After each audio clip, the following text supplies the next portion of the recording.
Hi, welcome to the archive. So, this episode is called The Four Ways Jealousy is Showing Up in Me. So, the word jealousy has been popping up in random places within just around me recently. So, it's been in pop culture. I was watching My Unorthodox Life on Netflix, and one of the characters, not characters, or real people, but one of Robert brought it up. He said the word jealous on episode 7. Others have been saying it in different movies I've been watching as well too. The idea of jealousy, the theme of jealousy comes up, which is often tied with the theme of frenemies. It's been coming up in conversations with others, as well as I'm noticing in me. And what do I mean by that? I've been finding that I myself have been jealous of others, I would say at times, which is normal. It reminds me that there are things that I still desire that are not yet within reach that I can still work toward, right? It shows me where there is lack and scarcity in my own life. And it's a reminder that jealousy is just an emotion, right? Emotions in themselves are not bad, but how we express and act upon them can be destructive or detrimental to our health or to other people. So, just a full disclaimer, I haven't studied the emotion of jealousy in the scholarly literature yet. I primarily have stuck with fear and shame. I've read psychology articles here and there that look at jealousy, but I haven't done a dive. I haven't done a deep dive. I decided to study, however, what jealousy, how it's been showing up in myself. And by study, I mean paying attention to where it is that I feel it, how does it move me, where, like, what are some of my thought patterns when I feel jealous, how is it making me behave. Those are the sorts of things. That's what I mean by studying it within, internally, in my interior life, in my body. But since I was seeing it in others, I wanted to also recognize that it's obviously showing up in me as well too, right? Which can be really difficult to admit. It's easier to say like, oh, so and so is jealous of me. They're jealous of me. Blah blah blah. We all tend to do that, right? We've had people in our lives who were jealous of us. I'm sure at some point, at one moment or another. Like others, I can sometimes focus on them, claiming that they are the ones that are haters. This, that, and the other. Um, it's normal. It's easier to see jealousy in other people than to see it in ourselves. But jealousy, like resentment, like envy, like shame, is often framed by society as something that's negative. It's a negative emotion, and to feel these emotions, to feel jealousy, to feel envious, envy is different from jealousy. I'll get into that maybe in a different blog. Because not only is it that you want something that someone else has, but you don't want them to have it. And envy can be really destructive, but I'm not going to get into that here. This one I'm focusing on jealousy. But all to say is emotions that are framed as negative, sometimes it can be really hard to admit that we feel them or that we sense it in ourselves or in others, just because then it makes us look bad, right? It's a bad emotion. If you feel it, then you are bad. That's shame. And so what I see is jealousy is often framed as like healthy competition. But when it's in women, we're told that we're being catty. It's seen as like animalistic, manipulative, as childish. And so it could be really hard to admit to feeling it. So a lot of us shy away from this emotion, or we pretend that we don't feel it at all. We're like, no, I've never been jealous a day in my life. Never, ever, ever, ever. No one I've ever been jealous of. And it's like, okay, sure. Okay. Meanwhile, our actions, our attitudes, our behaviors might be showing us differently, right? So because I study shame and other difficult emotions, I wanted to pay attention to how jealousy was showing up in me. What does it look like? What do I do when I'm jealous? What are the patterns I'm noticing? So I identified 4 so far. Here's what I have. The first one is that you may actually want something that someone else has, but it's not wanting that specific thing exactly in that same way, right? So I was watching my unorthodox life. recently with Julia Hart and her family. And I started noticing that some jealous tendencies were coming up in me, right? Uncomfortable to admit and to say, but if I was to name what it would be jealousy would be the term that comes closest to it. So what I learned is that it's not what they had specifically that I wanted. So for example, I felt some type of way in the beginning of the episodes and early on in the season when I don't know if it's a spoiler alert because I didn't know until the show that she got divorced. But there's something coming up that was like, oh, that must be nice, like, not the divorce part, but that she chose her children over her husband, that it was important to her that she have a healthy relationship with her children, that her husband, her partners have a healthy relationship with her children, and she wasn't feeling that that was happening, and she decided to walk away from her marriage. And I felt some type of way, right? Not because I wanted specifically like my mother to leave her husband and to choose her children, or like that's not, I don't want that specific situation for me at all. Um, but what there was and like, oh, like mothers do choose their children over men, right? Because I that's something that I haven't seen often in my own personal life. Um, and so it just was like, huh, must be nice. You start to get really passive aggressive and petty. You can't be happy for other people because your own unhealed wounds are showing up. Jealousy does that, right? It gets us, we get into these passive aggressive comments. We make something that's not even about us, and then we interject our wounding, our hurt, whatever it is, our traumas. Then we weave that into their storyline when like it has nothing to do with anything. Again, I specifically wouldn't want what she wanted, but something about that situation, something about that specific outcome, it brought up a sense of grief, like a void within me, a sense of loss, right? Which often can lead to jealousy. Another example was of around care. Robert had a surgery, and I was like, huh, must be nice that he's getting spoon fed by someone who cares and loves him, right? Whenever I'm sick, I take care of myself. And you get into like this, like, woe is me, wah, wah, wah, boo hoo. This, like, we start telling ourselves these stories of like deprivation and neglect and like just pity. So I found myself like really going into some of those patterns. Again, I literally don't want anyone to spoon feed me. I don't want that specific outcome. Would it be nice to have people take care of me? Absolutely. But it's not that specific thing that I might be feeling some type of way about that I want. What it is the situation strikes me as something I've never had, but I would like to experience that, right? I want to know what it's like to be taken care of in that way. I haven't had that, or I don't have that right now. It brings up again this sense of loss, this sense of void, this scarcity, this lack, right? And so what these examples showed me was that I'm not usually jealous of material things in other people. Like I don't really care about what purse or clothes or shoes other people wear. I probably should because it might be more presentable in certain instances, especially around the shoe department. It's horrid. Maybe I can tend to get jealous of maybe trips people take sometimes because I love travel and I haven't traveled since 2015, 2017, 20 something. North Carolina was the last place I went to outside of the country. I might be jealous of like the homes that people are living in, and definitely I get jealous of food that people are eating. I was like watching somebody eating chicken wings a couple days ago, and I would say the word would be jealousy. But what I get most jealous of, what I'm learning is that I get jealous of other people who have emotional support, right? And that speaks a lot to my own experiences, but that's where I'm realizing if I have to be honest with myself, I feel some type of way. I get jealous of others who get emotional support. I feel lack when I see others that are being shown up for. I get jealous when I see people in community that are being loved on and taken care of.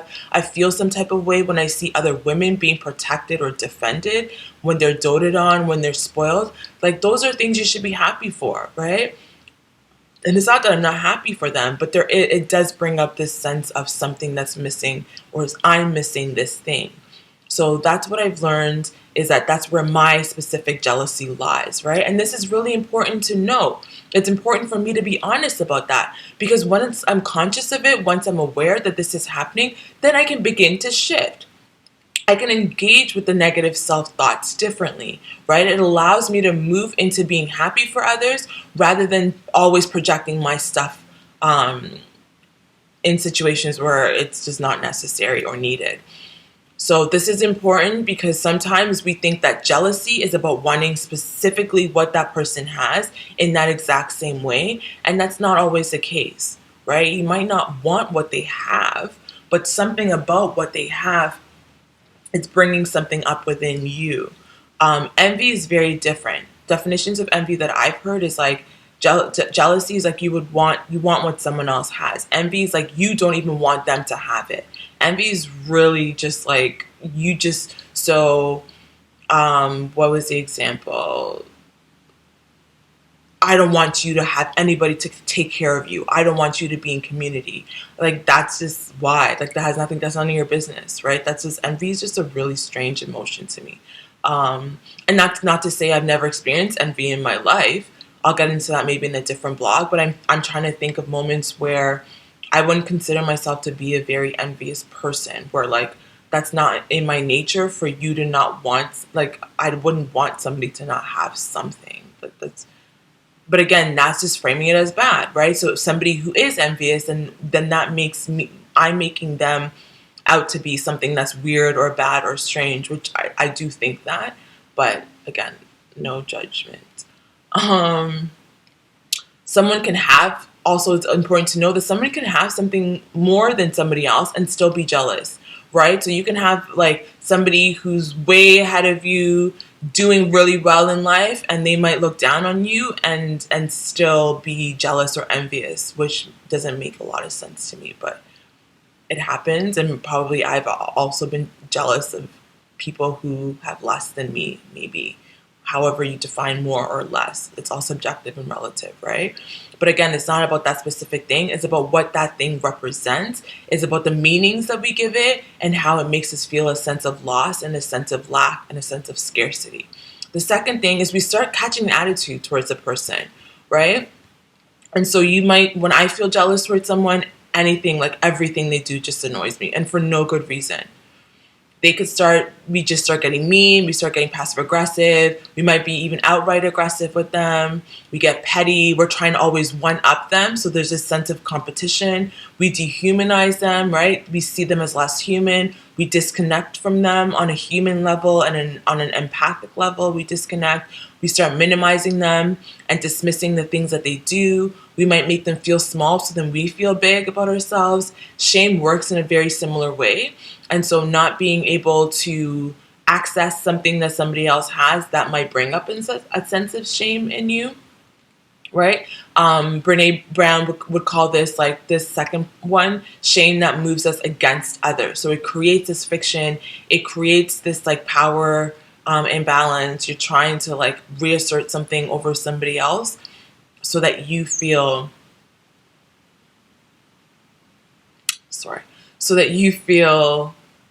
better about yourself because they make you feel a sense of lack. Jealousy and shame work, it's very similar in this way. So in the previous example, seeing Robert being taken care of by his partner, I was calling him a baby, for instance. Like that's uncalled for. That's unnecessary. Like he's not a baby, but like there's I caught myself like name calling or just making really passive aggressive comments, stuff like that. Number 3, we start comparing ourselves to the other person. So here, not only are they not good enough, but we think we're better than them, right? I'm sure you've done this. I've done this, where you start competing with them for no good reason out of nowhere.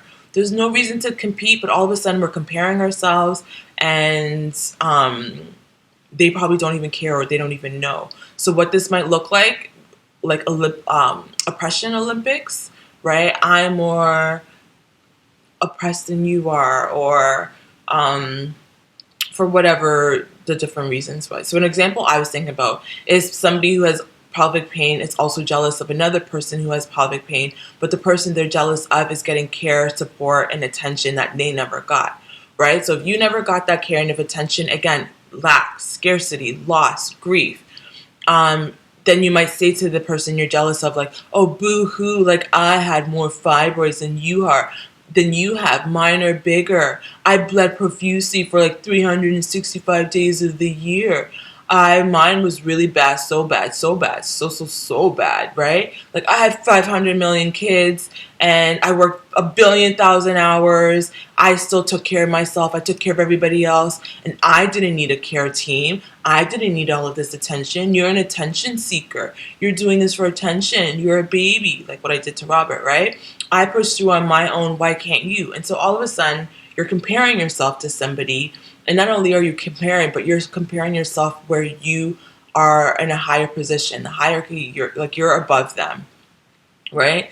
And so it's unnecessary, but it happens. The comparison makes us feel better about whatever it is that we feel like we didn't get, right? I didn't get this care and attention. Doctors didn't take me seriously.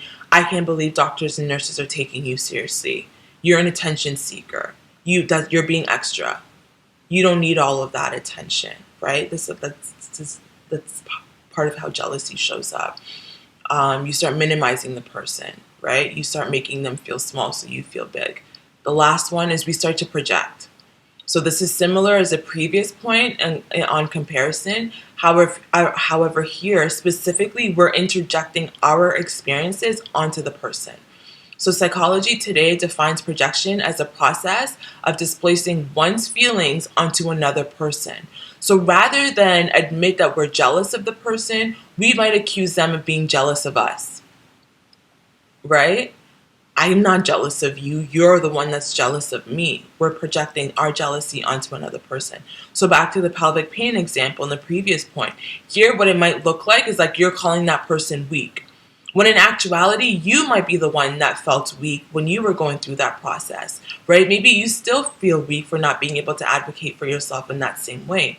But seeing them get the support that you never got, maybe brings up feelings of weakness in you. And so instead of being like, oh man, I feel weak, or this is where I feel jealous, instead you start calling the person weak. You start making them the weak one, right? They become the jealous one. So all of this is meant to distract us from the real underlying issues at hand, which is often that sense of loss. Again, the sense of scarcity, the sense of lack. Something is missing. I feel disembodied, right? It distracts us from having to do that work on ourselves. It's easier to focus on the other person, to make them the villain, rather than to go and do our own internal work, which can be really difficult.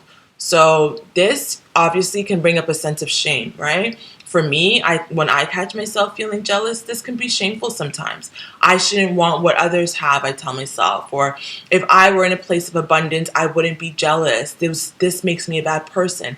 These are some of the scripts that we might recite to ourselves. Again, a lot of that is tied into the shame.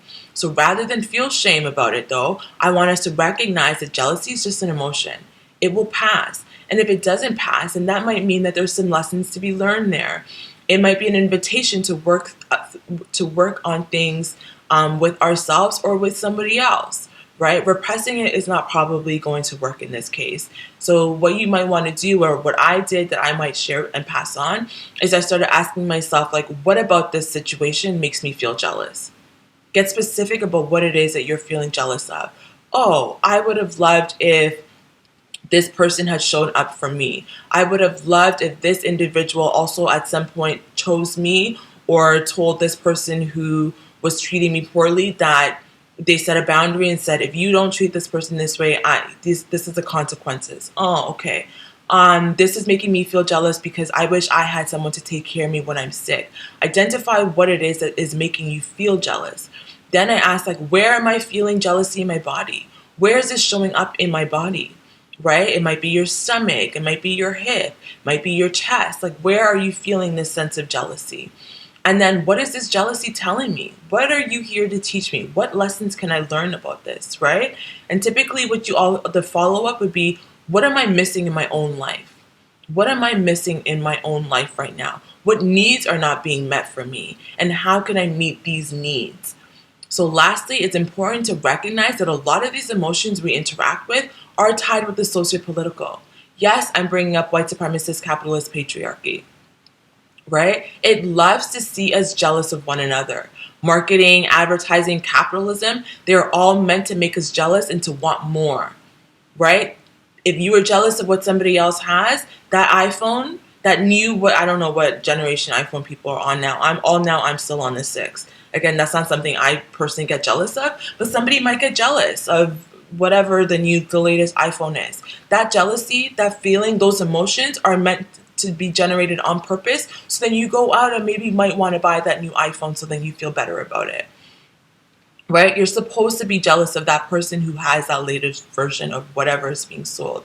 The emotion drives us to want to buy. It drives us to want to compete with others. This is very productive for separation and divide. Divide and conquer. Jealousy is great for divide and conquer, right? Do whatever we can to one up another. So I want us to see jealousy as something that's not just on an individual and personal or interpersonal level, but rather something that's tied to the structural and the systemic. It's like shame in this way, right? It's absolutely wound up with patriarchy. Women being jealous of each other, not being able to get along, who is that being productive for? So that's something I always ask. And I'm going to leave it there, right? What does this serve? Who does this jealousy serve? Who does it serve? Because it's usually not you, and it's not the person you're being jealous of, and none of us are probably winning. And so that's where I want to leave us. What does jealousy look like for you? How is jealousy showing up for you? What are some of the patterns that you've identified when you're jealous? Are you even able to admit that you're jealous, or is there some shame around it, right? Has anybody accused you of ever being jealous of them?